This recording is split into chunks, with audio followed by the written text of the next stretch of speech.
Je tiens à ce que le gouvernement prenne toutes les dispositions pour une bonne organisation du scrutin, comme par le passé.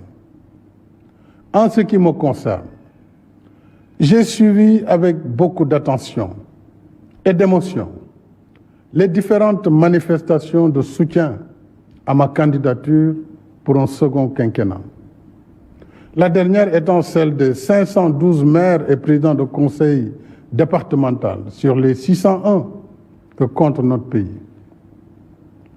À cela s'ajoutent les soutiens de la diaspora, de mouvements de jeunes, de femmes, de nos respectés sages, d'enseignants, d'arabisants, de mouvements de religieux et bien d'autres groupes, tous déjà prêts pour mener le combat de ma réélection. À tous ces compatriotes, je voudrais exprimer ma profonde gratitude en réservant une mention spéciale et toute particulière à la coalition Benno Bokk Yakaar, à mon parti, l'Alliance pour la République, et à la grande coalition de la majorité présidentielle. Mes chers compatriotes, ma décision, longuement et mûrement réfléchie, est de ne pas être candidat à la prochaine élection du 25 février 2024. Et cela, même si la Constitution m'en donne le droit.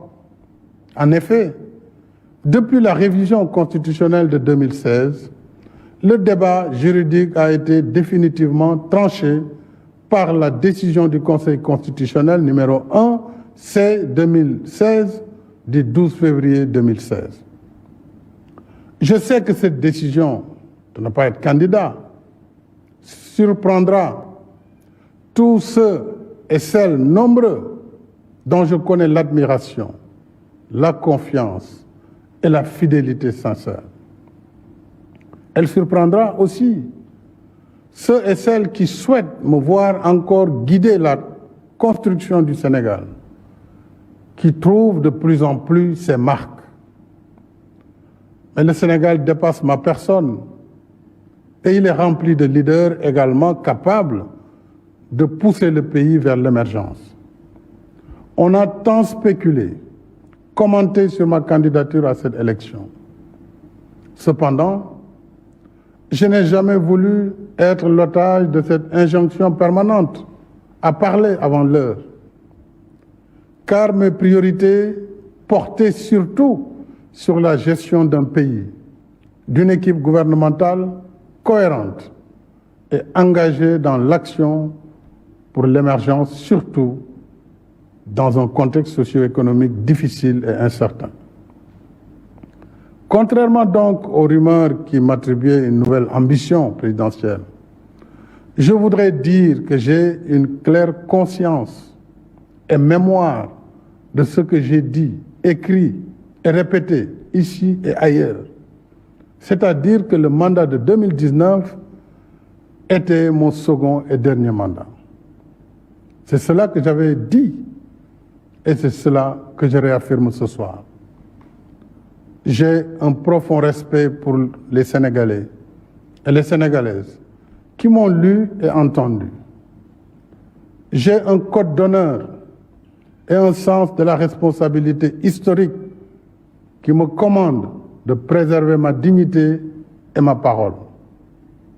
Je rends ici un hommage à mes prédécesseurs, les présidents Léopold Sédar Senghor, Abdou Diouf et Abdoulaye Wade, dont les parcours sont bien sûr différents, mais qui ont contribué chacun à construire l'image de ce Sénégal démocratique qu'il faut perpétuer. Je ne saurais faire moins. Et d'ici la transmission du pouvoir au futur président de la République, Inch'Allah, le 2 avril 2024, j'assumerai avec responsabilité et fermeté toutes les charges qui incombent à ma fonction, en vertu du mandat que vous m'avez confié et en étroite cohérence avec mon serment constitutionnel. je continuerai de consacrer toutes mes forces à défendre sans faille les institutions constitutionnelles de la République, le respect des décisions de justice, l'intégrité du territoire, la protection des personnes et des biens. Je resterai à vos côtés, à votre écoute et au service de la République et de la nation. Sénéinfo